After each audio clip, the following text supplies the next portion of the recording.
So, this whole time we've been talking about quiet luxury, doing all these deep dives into what it really is, the brands that are the big players, the celebrities, and the supermodels who've been wearing this fashion, when right under our noses for decades, the biggest influencers for quiet luxury fashion have always been those in representational politics. So, politics has always been about image and public perception. So, representational politicians are expected to look polished, well put together, credible, but at the same time, they are not supposed to be flashy or flaunting any sort of wealth. Even though a lot of these politicians are successful, whether through inheritance, successful business and investments, they're wealthy. So they walked a very thin line and they had no choice but to turn to quiet luxury. So since no one else is talking about it, I thought I'd highlight the quiet, luxurious fashion of US politicians and their spouses. I'm going to talk about their favorite brands. We're also going to look into those brands that were brought to the forefront or the limelight because they were worn by US politicians. Of course, I have to put this disclaimer: in an election year, nothing that I say here represents my political beliefs, nor are they intended to sway your political beliefs. But I'll admonish you, if you do have the right to vote, please go ahead and cast your vote and have your say in who represents you and how they represent you in government. So we can start by talking about the men, and this is going to be quick because we already know it's going to be a well-tailored, dark-colored suit. It's going to be crisp shirts, pristine ties. They're going to have some really high-quality shoes and maybe some cool socks peeking out the hemlines of those well-tailored pants. Rightfully so, when it comes to men in US representational politics, it's more about projecting authority, reliability, and sometimes a little bit of power through their dressing. It's not so much about trend setting. But that doesn't mean the items are cheap, nor are they run of the mill. For all we know, every single piece is custom built and tailored to the 9s, 10s, 11s, and 12s. Back in the day with President John F. Kennedy, designers like Brooks Brothers and Savile Row were noted to frequent the White House. Current day President Joe Biden, he loves his Ralph Lauren suits in true Americana style. Former President Donald Trump is probably the top client to Italian luxury design house Brioni, who's top of the pyramid when it comes to high quality Italian craftsmanship in menswear. But if there was one moment that a US president stepped out somewhat fashionably, it has to be that moment when Barack Obama, president at the time, stepped out in a tan suit, which is quite a departure from the quiet luxury presidential fashion of the navy and the black suits. And in the midst of all this controversy, luxury menswear designer Joseph Abboud got a moment of clout.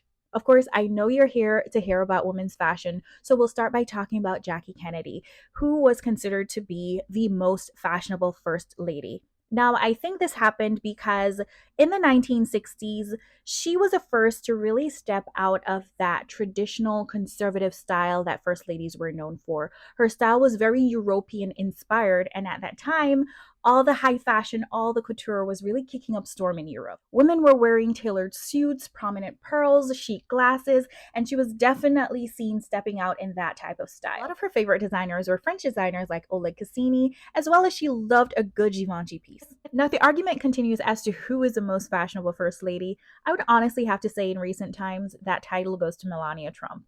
Now, she's no stranger to fashion herself. She was a model, she's European, and she is married to a wealthy man. So she's no stranger to luxury fashion. But I think her quiet luxury style comes in because she doesn't wear those flashy logoed pieces. Melania's favorite brands seem to be European brands as well. She wore a lot of Christian Dior, a lot of Dolce & Gabbana, but we did see her in some American designers like Ralph Lauren as well as Michael Kors. And when it comes to current First Lady, Dr. Jill Biden, I don't think a lot of people consider her to be fashionable because she doesn't wear a lot of high fashion couture pieces. It's very hard to know which brands she's wearing, but that does not mean she does not participate in this quiet luxury fashion. A lot of her pieces come from Oscar de la Renta. We've seen her in Dolce & Gabbana as well. She loves a good Tom Brown and clearly Ralph Lauren because she recently attended their fashion show in the Hamptons. And of course, she is notable for putting on the scene the brand Marcarian or Marcarian.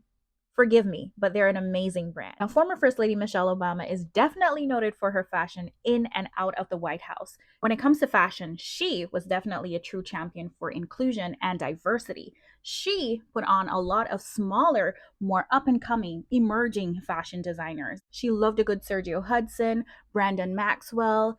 Recently, we saw her in this amazing look by Monse. She was definitely not one shying from luxury. The United States is yet again at the point where they're trying to decide if they're willing to accept a woman as a leader of the nation. Current Vice President Kamala Harris is in running for the top spot. So, of course, she has to walk that very thin line of making sure her style comes across as practical, that it exudes authority and credibility. But that doesn't mean that she does not have a closet filled with designer items. She's noted to wear a lot of pieces by Carolina Herrera, Altazura. Who remembers a Tiffany and Co necklace and these controversial earrings? She, like Jackie Kennedy, loves a good pearl necklace. Talk about those designers who gained more notoriety and became more discoverable when they were worn by representational politicians. Brandon Maxwell basically became a staple in the White House after dressing people like Dr. Joe Biden, Michelle Obama. Sergio Hudson, who I already mentioned before, was responsible for this amazing show-stopping getup we saw on Michelle Obama in 2016, and also adopted by current Vice President Kamala Harris. And now we should all know about Jason Wu, who's dressed several US politicians. And one of my favorite discoveries is Prabal Gurung, who's not only dressed the likes of Michelle Obama, but my favorite, Beyonce. If you haven't watched my video on the breakdown of Beyonce's Renaissance World Tour, most fashionable moments, then I'll link it here for you. If you've not yet done so, subscribe to my channel. Until my next video, stay fashionably well and in good health.